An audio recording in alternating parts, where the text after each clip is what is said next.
Hello, welcome. This is Kenshin1913 along with Ghostyfilms, and we're doing a brand new Let's Play, Hexen. This is for the PC, right? yeah. And it's also for the, I think it's for the 64 as well.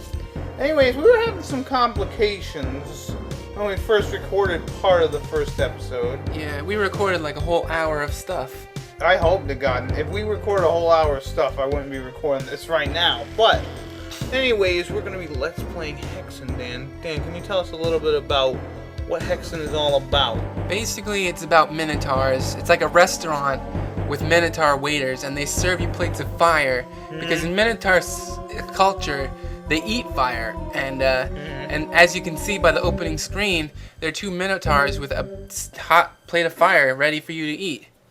Yeah, they're serving you baked Alaskas. I can see that. Alright, let's begin. So, no, Dan, actually, that game that you're talking about with Minotaurs are in a China thingy. You know, that's a good game, Dan. You ever play that game? Oh yeah, I was confused. No, seriously, there's a game Alright, so we're with a playing... Minotaur, and he's in a China cabinet, or a China closet, and he's getting all this stuff for the customers. He works at a China shop. Really? And every time he drops stuff, he gets more and more enraged until he just goes into a super enragement and knocks all the shit over. Maybe we should play that one day. That Yeah, sounds maybe. fun. Yeah, it does sound kind of fun. Anyways, we're playing Hexen, Dan. Yeah. The evil warlock Morntor. He put a curse on your beloved, and you have to choose between 1 to 3 players in order to defeat Morntorn's army. And you can choose between a fighter, a cleric, and a mage. Now, a mage his name is Skippy, and basically he's really good at magic. His armor stinks, his speed's alright, and his strength is crap. Yeah. Then you got the fighter Barbosa. Arnold, yeah, and he's got real big pecs and muscles, and he's wearing a championship belt with a skull on it. He won that in the ring. I bet you he did. You don't just go into the barbarian supply store and buy a belt like that. No. You have to win it as a pit fighter. Yeah, sometimes you can get it customizably made at the belt store, but not this time. He won that. Yeah. He's got good speed and armor and strength. And he's got sad horns because they point down. Yeah, he's like, "Wah." Probably because his mommy didn't like him as a kid or something. Yeah. I'm going to be a cleric. Finally, you got the cleric Babuzla. Yeah. Babuzla. He uses a mixture of melee weapons and magic. Yeah, he's kind of like the in-between of the fighter and the mage. And he's got a cape on. He's got a cape, and Dan loves, you know how much Dan loves capes. Yeah. Anyways, I wear a velour cape most of the time. Anyways, this game is based off the Doom engine. What the? And it's pretty awesome.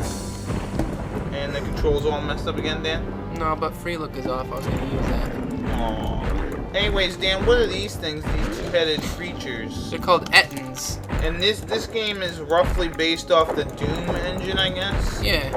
Except instead of having a gun, it's just kind of like having a chainsaw the whole time. Yeah. That works much more slowly. Yeah, way slower. See, these guys, it's 90s AI again, so they're idiots and they just run around like morons. Yeah, they're like running around like Mo, Larry, and Curly. Yeah, it's the 90s. Yeah, like all AI was like Stooges AI. Like you didn't get that thing. I couldn't. I had full health. That's what you get for health. Oh, so those blue vials are health containers. That's pretty cool. Yeah. So the wizard Mephistola, he kind of took your beloved away. His name is actually Korax. I think Mephistola sounds funner though. Alright, fine. Let me ask you this, Dan. Would you rather hang out with a guy named Mephistola or Korax? Probably Mephistola. Yeah, he sounds like you'd have a lot of fun doing all kinds of wacky things, Mephistola. Yeah. You know how Mephistola is. I know all too well. Yeah. So Dan, let's hear the story. All right. Let's hear the story of the origins of Hexen. All right. How you created it, and you were playing it one day with your friend Thomas Stout 25, and you were in a gorge or a well or whatever. That's kind of a long story. We were playing on multiplayer, and we went on to online, and when you play Skull Talk Online, we couldn't really figure out how to make a game, get into a game channel, because you can't really. It doesn't seem as if you can make your own games with your own specifications. Like, you have to kind of pick from what's there. So we were playing with one where, for some reason, we had all the mana and we never ran out. You mean magic? Yeah, magic. And we were just kind of going around slaughtering things, or at least I was. Like, Thomas Stout is pretty bad at this game. I figured.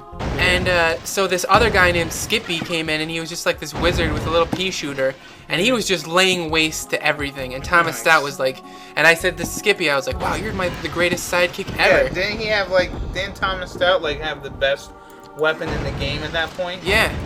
And so I was saying, he couldn't even use it right. Yeah, he was getting beat. Kind of sounds typical Thomas Stout. Pretty much. Can't use the things that he's got correctly, right? No, but Skippy was like laying waste to everybody. I was like, wow, Skippy, you're the best sidekick I could ever have. And Thomas Stout just started getting all jealous. Yeah. And that does happen quite a bit. I mean, let's talk about this for a second. Didn't you fall down a well and T Stout wasn't able to help you, so Skippy helped you? Yeah, I fell into this well, and Skippy came and like got me out of the well, and like I was like, Thomas Stout, where were you all this whole time? And he was like, I was getting beaten up by Ettins, and they're one of the weakest guys in the game. They're and I was like, these guys. Yeah, and he was like, oh, the Ettins surrounded me, and I was like, Thomas, you had the most powerful weapon in the game, and you couldn't defeat them and save me. I know. What a friend. And so this guy Skippy with his little pea shooter had to do it. And he saved you. And then Thomas Stout,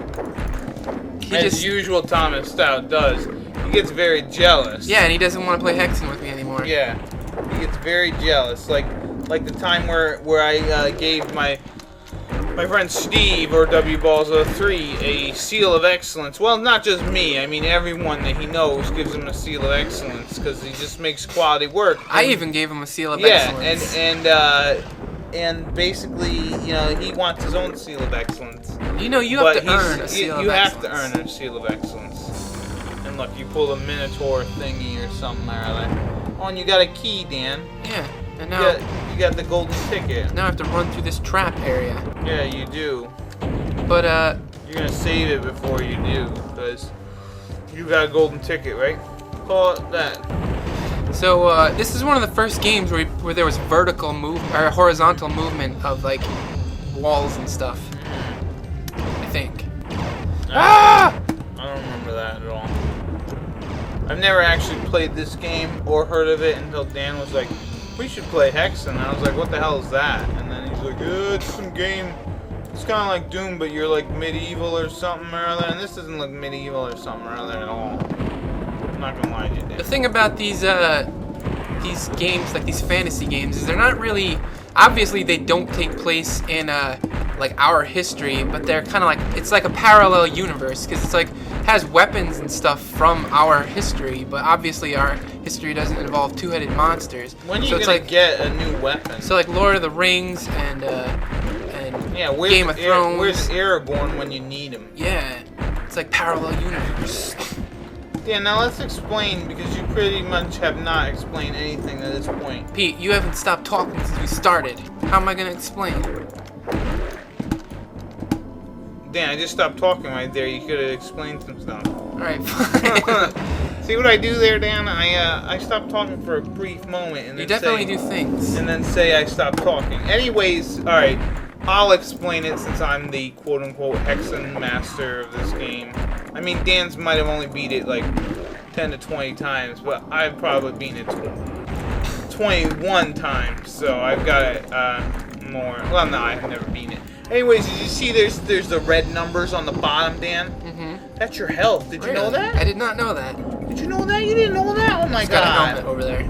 Oh my god. What's a helmet do? Just like a helmet does in the Doom game? It gives you 2 or 3% armor thingamajigger? Not exactly. You don't get them as frequently as in Doom. Like in Doom, you had like 90 helmets at a time. Yeah, how you wear all those helmets? Yeah, this one you get one every once in a while. Yeah, this is Dan. You gotta get a new weapon. I'm bored of you hitting people. Hitting two. Like, which head do you hit first? I mean, there's 2 heads. I think you gotta hit each head at least once. You gotta club them.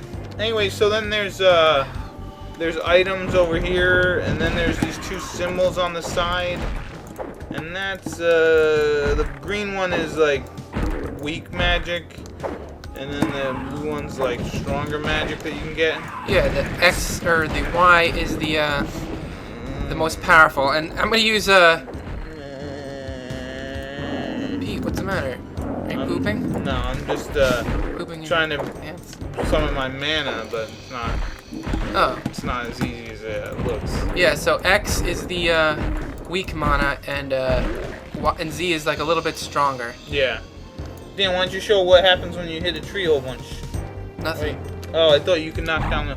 I could swear that you knocked down the tree already. Only when they're dead and falling apart. So, Dan, what's, So you're gonna try to find Mephisto, right? Yeah. But what do we need, like... Here's a dead tree.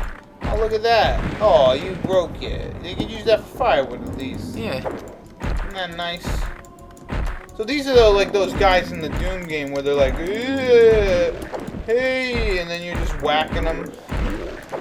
Like if I was that guy, I would probably stop walking towards you. But I'm 2010 AI. I mean. Yeah. I mean, not quite up to 2012. No, not yet. I haven't gotten the upgrade. No. I haven't gotten the patch yet. Nope. To be the 2012 AI. I mean. No. Come on, we're working on it as we speak, Dan. I don't know. What AI you got? 1987? 87 was a good year, I'm not gonna lie. Yeah. My brain has had lots of time to ripen. Yeah. It ages like fine wine. Mm-hmm. So, Dan, you gonna get like a club that like sets itself on fire when you say fire or something like that? Probably. Because this game, Dan, it reminds me of something, but I don't know what. You know what I mean? Like the good old something or other. This game is filled with traps. I bet you it is. So I got myself another key. This game reminds me of that game that I never played. I think it was called Hexen. Yeah. You're dead. You're deader than a dead guy. Oh wow, you made it. Nice job, Dan. Did Indiana Jones ever get crushed by a boulder, Pete? You know what? On the outtakes, he did. Really? Yeah, but you know they had a whole bunch of Indiana Jones clones, so it was like, hey, we'll just Pete, I'm a famous archaeologist in this. Oh, that's what you are? No, actually, I'm a religious dude. Yeah. See, Dan, I didn't think you'd be a religious dude. I figured you'd be. Oh, I fell out of a window. I figured you'd be more of the warrior because you know he's not religious. He's all about atheism, while the warlock he's all about worshiping the dark god to get the magic, and then this cleric fella here, he's just like, I pray to God. God doesn't answer his call, does he? Does he really? I don't think so. Maybe. And of course, we're not talking about the God from our world, obviously. This is a different dimension, so I don't want to hear it from people who tell me, we're talking stop talking about God, because it's not the real God from... Yeah, like, we're talking about Snarganzalor. Yeah, this is not... Yeah, they pray to Snarganzalor. We like leave a burnt offering of goat and like manatee to the god of... Oh, come on, not manatee. What, Pete? That's what Snarganzalor demands. Yeah, but they're in danger, Dan. They got a layer of blubber to keep themselves warm in the water. It shouldn't have pissed off our god. Yeah. That's all I'm saying, right? Just because they can't get a job because they live in the ocean doesn't mean you can just offer them up to your god, Dan. Come on. Manatee rights, that's what I'm saying. Alright, now we're gonna meet the Korax for the first time. The Korax? Yeah. Is he gonna say stuff like profound? Oh, he does say. Oh no, you don't have to raise it. I can hear it. He asked you if you're ready to die. Is that true or no? I'm not ready to die because I didn't leave enough burnt offerings to Snarganzalor. Yeah. Of manatee blubber. Oh man. Dan, you know, there's three animals that I truly love in this world. One of them's cats. I do love cats. I like dogs too, but I love cats. 2 is manatees, and 3 is the dodo. And now I know you're gonna say, "Hey, Dan, the dodo is extinct." But damn, they have an exhibit of the dodo back in the Peabody Museum near my house. And let me tell you, Dan, I go there. There's not a day when I go there that I don't weep. I see the remains of the last manatee. I mean the dodo. It's just a shame, Dan. And here you are killing these guys, probably gonna make them extinct. I mean, how many are there? It's like you've already killed like a whole block. I mean, everyone that lived on a certain, let's say, let's say Brown the first, you've killed every single person on that street. Isn't that crazy? You can't get in there with a club, Dan. You need to get some magic. Patience, Pete. Patience. Dan, I don't know what the hell that is. It's a flying bat guy. Oh, yeah. So it's like a Balrog is what you're trying to get at. Kind of. It's like a baby Balrog. I'm just like bashing baby Balrog brains with my spiked mace. And he's like, you should not pass or something? Or no, does he want you to pass? And does he mean by pass, does he mean like grade-wise or? I hope. I don't know. He's like, you shall not pass. Like he's telling you, your grade is going to be a D minus. You shall not pass. Pretty much. Isn't that a shame, Dan? Yeah. Alright, so you got all this stuff here. It's just fucking floating. Yep. That's the fucking weirdest thing I've ever seen. In these, like, alternate dimension medieval grocery stores, the products just fly. Yeah, it's just, and they literally fly off the shelves too, right? Yeah. That's crazy shit right there, Dan. Dan, All you got like over 59 files saved. Jeezy crazy. Alright, so, I kind of used this already, but, one thing I want to talk about is the poison gas that, like, these little green vials do something different for each character. The I Cleric. think you did talk about this yet. What? You didn't talk about this yet. I know, that's what I just said. Oh, no, I thought you said you already talked about this. I didn't. Oh, okay. Well, I'm sorry to break your concentration. But anyway, for the Cleric, they kind of make this poison green gas, which I'm going to exploit here, because I can't really beat these dudes up. Oh, shit. Oh, that guy. He looks like the guy from Doom. Is he the guy from Doom, Dan? Yeah, Pete, he's the guy from Doom. I knew it. I fucking knew it. This game is so Doom, it's not even funny. Look at that guy shooting fire at you, Dan. That's not even fair. You don't got any mana yet. That's why I'm poisoning him. That's not even fair, is it? Not really. That you're poisoning him? Well, he's got fire, Pete. What am I supposed to use? I don't know. You got like a hose or anything? Like a high-powered hose that you could use to shoot water at him? So, you know, back like in the 70s, 60s, when they shoot hoses and stuff at people? You know, when people just trying to have certain civil rights and they couldn't get them. Remember that, Dan, the civil rights movement? Yeah. Yeah, I remember it well, Pete. Remember it well. I think you were stark into it, man. I remember. Yeah. Yep. I remember reading stories about Dan Brown and the civil rights movement. Well, I was a major player in the civil rights movement, that's for sure. Yeah, I think you were MLK's like right-hand man. That was pretty cool. Must have been an honor. Must have been really sad when he died. Can you make these guys fight each other like in the other game? Yeah, look, they're fighting now. They're so dumb. Don't they know they're still working for Mephistopheles? They're all working for him. Alright, Dan. Well, I think this is a great time to stop, don't you? Sure. And we will continue with this shit.